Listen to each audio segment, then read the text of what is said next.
Fred McMurray, and we're back with Steve Liberti Jr. of Harbor Freight Transport. Today, we're talking about the ways to protect your cargo when you're shipping internationally. Could run into hurricanes, could run into icebergs, pirates.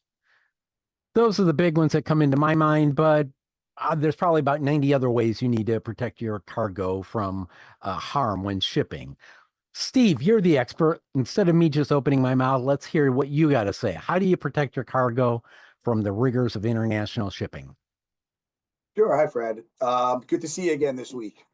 Um, I mean, what a lot of shippers don't realize is that most of the time they're only protecting and packaging their cargo for a domestic shipment, right? They're not aware that the cargo may be co-loaded with other freight in a container if it's being consolidated, or if it's going to need to be strapped down to a flat rack with strapping that's going to pull very heavily from the top down. They may not also be aware that it might be exposed to weather, right? Could be, if it's on the flat rack, could be it's going to be outside. So rain, snow, and sometimes even in a container, if something is moving from the north, below the equator south, or vice versa, you have a lot of temperature swings, right? When it's summer up here, it's winter down in South America. So you have these wild temperature swings that could cause maybe some condensation in the container. So what we find is that shippers should really consult companies like us that provide export packaging services, and we guide them with making sure that their crates are made well to withstand multiple handlings, right? Both domestically and in loading of a container, unloading of container, and maybe final delivery to a destination. And we help guide them to protect against weather and any long-term or short-term storage requirements that they may have. All right, so you hit 3 points in there, and where my brain went, huh? And one of them is, so when things get shipped, the shipper isn't necessarily looking at, well, where to put it. You said flat rack. It could be out on open deck if it's flat rack. So how do I know if I'm shipping it, what I have to plan for, I guess is where I'm going at it. I understand that if I'm shipping bananas from Ecuador, which I think they used to do bananas from Ecuador, Sure. um, that's actually international shipping. So maybe if you could break it down along types of cargo. Sure. Sure. So I mean, so some of the export crating, most of the export crating we do is machinery, right? It's Okay. could be capital equipment, could be pharmaceutical equipment, water filtration equipment. We work with shippers that are moving cargo to a lot of manufacturing facilities overseas. So right now we are in the process of creating a lot of cargo for a water filtration plant being put up in Sweden. So we worked with that shipper on determining the proper way to export crate. The first thing is we have to make sure all wood has to be stamped with an ISPM 15 stamp. That's a certification mark on wood packaging to indicate that the wood has been treated most of the time with heat to prevent the spread of pests and diseases.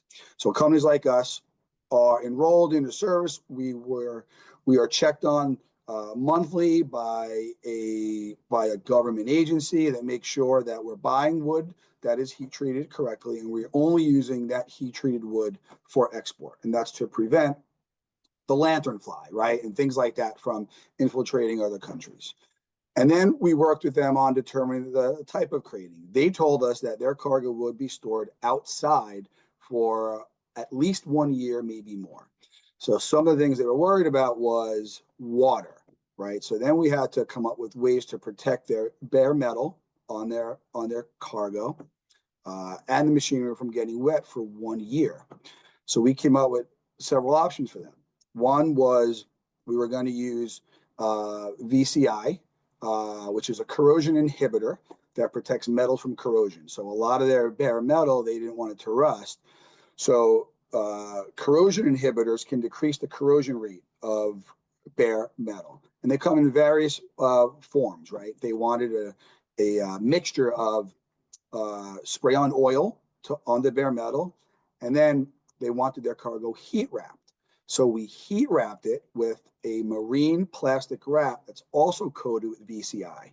And that's like what you see on a boat. If you've seen a boat with this white plastic film on it and it shrunk really tight around it, it's exactly the same thing, only we use heat wrap that is coated with the VCI material to help stop the spread of corrosion. So I'm going to go back to so you hit two very important things there that honestly I'd never thought about. One is wood and the ability to transfer. I'm going to assume any type of insect in it, as well as like disease. Can, if not treated correctly, could some type of disease get embedded in the wood, or is it more insects and seeds? Yeah, it's more insects and seeds. I don't think they're worried about the next coronavirus coming over in wood material. I think it's more, I guess you never know, right? Yeah, it's more The bugs. first to have come up with that. You never know. All right. So then the other thing I had never contemplated is bare metal. So one of the things that Harbor Freight will do is actually treat that with a, you said a plastic uh, type of. So, I mean, various forms. I mean, we're using a corrosion inhibitor, right? It's called VCI, and that just refers to any material that protects metal from corrosion, and that comes in various forms. So we will use liquid form, right? So we will, Like, based on the customer's requirements and needs, right? We have to make sure that we're within their spec, and we don't want to ruin. So we discuss this with them. Some will allow us to brush on an oil coating of this VCI on their bare metal, right? And then we can either do that alone or use that in conjunction with another type of VCI, which is usually a plastic wrap, a heat wrap. In this case, this water filtration plant that we're working on, it was a heat wrap. So it was a marine wrap like you'd see on the boats, only that was coated, the inside of that was coated with this chemical compound that will also help slow rust from forming. so people will ship stuff because you said this company, you'd be shipping parts.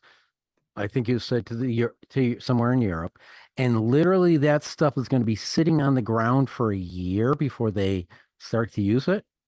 Correct. Yeah, they wanted a lot of that had to do with tariffs and various other reasons, but they wanted to get it out You, and get it in Sweden now. Yeah, yeah. So we're rushing to get it over there, even though they're not really ready for it yet. They want to get it there, and it will be stored outside for a year. Yes. wow. So what's the weirdest thing you've had to come up with custom packaging for or custom crating for?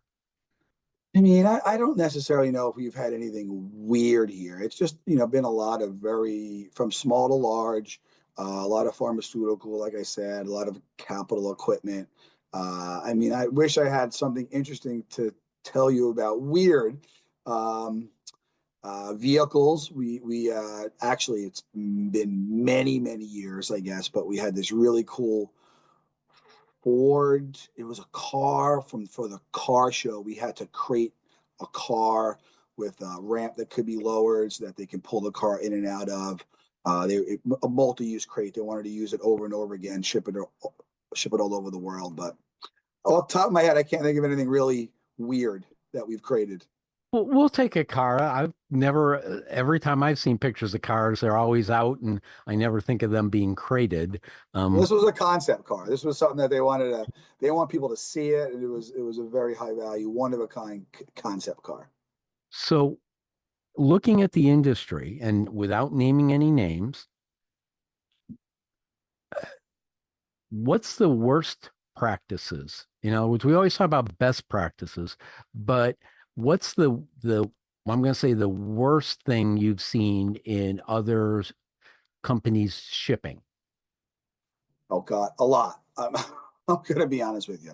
from small to big. I mean, from like something so simple and minor as a shipper that ships bags, right? We have right now we have in our warehouse bags of a whey powder, right? So it's a white powder. It's in paper bags, and they're just laying on a pallet, and it's paper, right? They overhang the sides of the pallet. If you never know what a pallet, it's slats of wood. The paper kind of goes down in between with all the weight, and they are amazed that maybe a bag gets nicked and one of their bags rips. And you look at them and you're going, well, how are you not putting cardboard, a thick cardboard layer down first on the pallet? How are you not using a pallet that's the right size so your bags don't overhang? Because if you try to go side by side and you rub against, one pallet to the next one, you're going to rip the whole side open. So simple things like that to a company that is shipping, multi-million-dollar crates internationally with almost no protection, a skid or a base that is flimsy. You go to lift it with a forklift, and it falls apart. Shippers don't put proper center of gravity marks. They don't put lifting marks. These are all the little things that you have to be aware of, so when we crate, we're thinking of handling. So we're making sure that a skid is solid enough to support the weight of the machinery, and then someone can lift it and move it, whether by forklift or crane. And we'll make those notes on the outside of the crate. We'll put where to lift from, whether by forklift or by crane, whether to use a spreader bar. We'll put where the center of gravity is. And this is all, most export packers do this, but that's what you have to think of when you're creating something. And we've seen a lot of cargo come in and out of this country that, believe it or not, has none of this information on it, not created for multiple handling. We'll receive freight to load on a flat rack, which is a container with no walls or roof for something that's too large that you have to strap it down, and you'll put the straps up over the top to loop back around. And as you tighten, the crate just starts to compress and fall apart because it has no strength.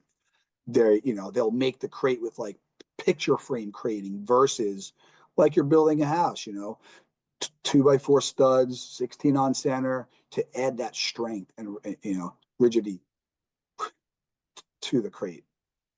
So I think you came up with the phrase that when Harbor Freight Transport looks at crating, packaging, you're looking at it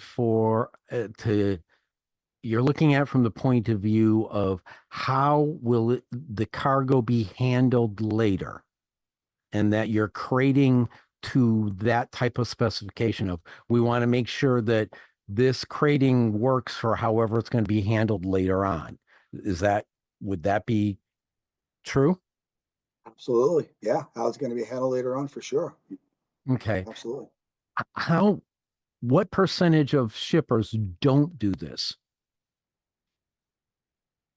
I mean, that's a really good question. We do get a lot of really well-made crates in, but I'd probably say, just 20%, 25% we see come in and it's not really well That's 1 out of 4 in some cases. packaged. All right. So then, besides telling people, if I said to you, what would you want to tell people with respect to packaging and crating? Besides telling them to give you a call, because Harbor Freight Transport can help, and we know that. That was going to be my first thing to say, but okay. So I got you. I knew it would be. So Harbor Freight can help. What else would you tell somebody that is, let's say, shipping? They haven't been happy with their past shipping company. What would you tell them to look at besides give us a call as they're getting ready to ship their next shipment? I would say try to use common sense and think about not just how to get it out of your facility if you're a shipper, right? Don't just think once it leaves your dock, it's not your problem anymore, or let someone else worry about it or handle it. But think about how it's going to be handled down the line. Really, and consult an expert, consult, if not us, someone, a freight forwarder that is well versed and familiar with handling, out of gauge or project cargo or machinery. Reach out to them and ask them questions about the whole process and where it's going to go, and understand where it's going to go. In this case, Sweden, outside for a year. Think about the elements that's going to be. It's going to have to withstand for a full year, right? So think about your own machinery too. Wow, I just heard you say that. I just Stephen Covey's "Begin with the End in Mind" just flashed in my head as you were talking about that. I need to make sure it's not I get it out my door. I need to worry about getting it out my door and how it's got to go through the shipping, as well as how long it's going to be there before they unpackage it. So if I've got products I'm shipping, I need to be thinking about where it's going and how long it's going to be sitting there, because it's got to be usable when they break it out of the shipping. Exactly. All right. Any other words of wisdoms here on shipping or crating that you want to impart on our listeners, viewers? Besides, give us a call.